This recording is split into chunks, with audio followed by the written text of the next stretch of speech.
Joining me now for a look into the day's market scene is Lindile Malgas from Absa Investments. Lindile, thank you so much for your time today. Perhaps let's start by reflecting on the week that was. A lot happening this week. Really speculative trade taking place amid volatility. Yes, so certainly, I think coming into this year, we've expected it to continue being volatile. And the back of that volatility just coming across valuations that, in our view, we think are quite stretched, particularly from your AI related stocks. And then also just driven by the geopolitical tensions that we are seeing that are continuing to persist across the big geopolitical powers. So your likes of your US, your China, and we've seen that sort of continue to persist. It has made markets a bit nervous, driven gold prices to all-time highs, and then we also saw those subsequently sort of breaking below 5,000. So I think it's been an interesting start to the year so far, and still expecting volatility to sort of be the norm. Yeah, volatility, the name of the game. And, you know, I've been shocked at the kind of moves we've been seeing in markets because towards the end of last year, it did seem like investors, traders have moved past Trump's headlines, you know, news making headlines on the back of Trump applying that sort of taco trade. But that seemed to have changed moving into 2026. Is there any reason behind that? Are the threats a bit more worrisome? Yeah, so I think certainly we have seen quite a strong rally in a bit of the counters. So it may be a bit of profit taking from our view, where we have seen stocks sort of run past what we deem as the fair value. But we do think there's also remains to be concerns around there being an AI bubble, particularly from a capex spending point of view, and whether any of these firms can actually make any money out of it, and what the actual return on investments is for these type of investments they're making based on the amount of capex that they're spending, and it is quite a big sum of money as well. And let's zoom into that, right? Big tech earnings out this week, Alphabet and Amazon. While we saw some mixed earnings from Amazon, Alphabet did quite well, but the numbers, of course, overshadowed by those big AI spending bills. What are you making of that? Are the concerns that we are seeing valid? You spoke to us there around that AI bubble. It does seem like that's coming back to the table as we see these increasing capex numbers coming through alongside the numbers, the Q4 numbers, that is. Yeah, so I think that the results from both were pretty decent from Amazon, and I think maybe one thing you can compare them on was on the cloud businesses. So we saw quite strong growth from both counters there, and then Alphabet certainly beating analysts' expectations. And then where markets were a bit concerned is on the spending requirements. So your likes of your Amazon sort of coming in higher than what markets had anticipated, so close to about $200 billion from a capex point of view. And then from an Alphabet perspective, they've sort of more than doubled from what they spent last year.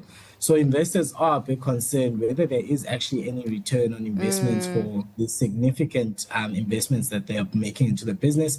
I think from my view that it is quite necessarily, and what we're seeing from a capex spending point of view, they are catching up to some of their peers. So your likes of your Microsoft and your likes of your Meta, who have made significant investments in the past, and those are starting to pay off. And Alphabet and your likes of Amazon have been a bit of laggards, so you're seeing a bit of catch up there.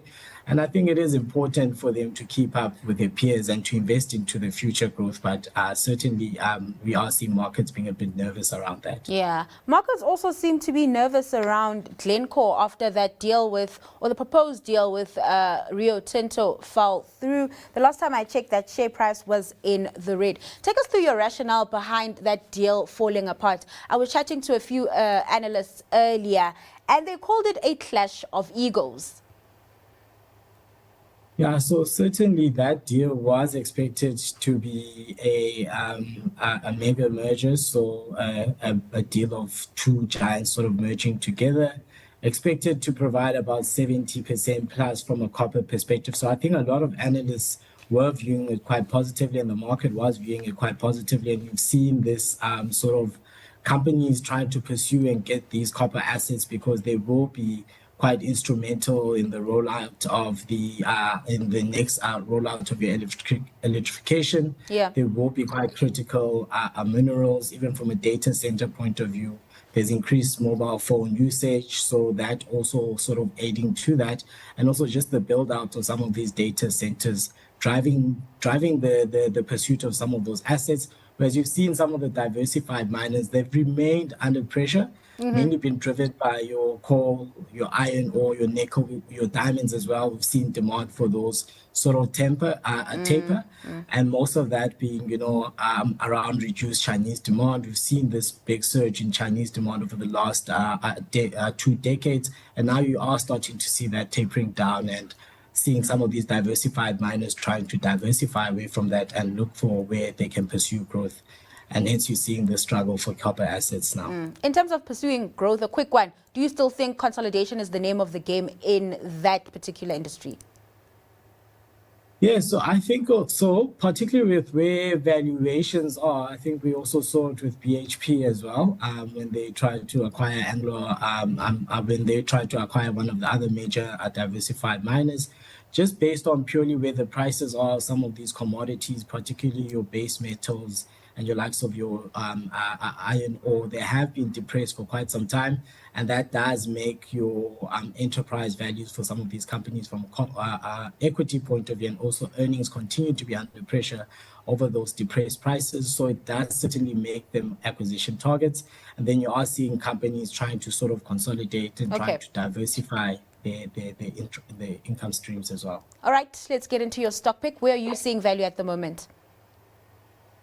Yes, so our stock pick will certainly be a share that has been under a bit of pressure, but we do think that there is long-term fundamentals that are remaining intact, and that's a Spotify, a company that is based in Sweden but also listed on the New York Stock Exchange. They are quite diversified from a regional point of view. The biggest region is the US, but they're quite diversified globally. We have seen the investors sort of selling the share off on things that I think are more short-term in nature. We've seen the average revenue per user come down lower over the past few quarters, but we still do think there is real value. The company does still remain a leader within the streaming segment, and then they've also moved into other verticals such as your podcast, and you're continuing to see the advertising revenue continuing to grow. So we do still think that there is value within that share.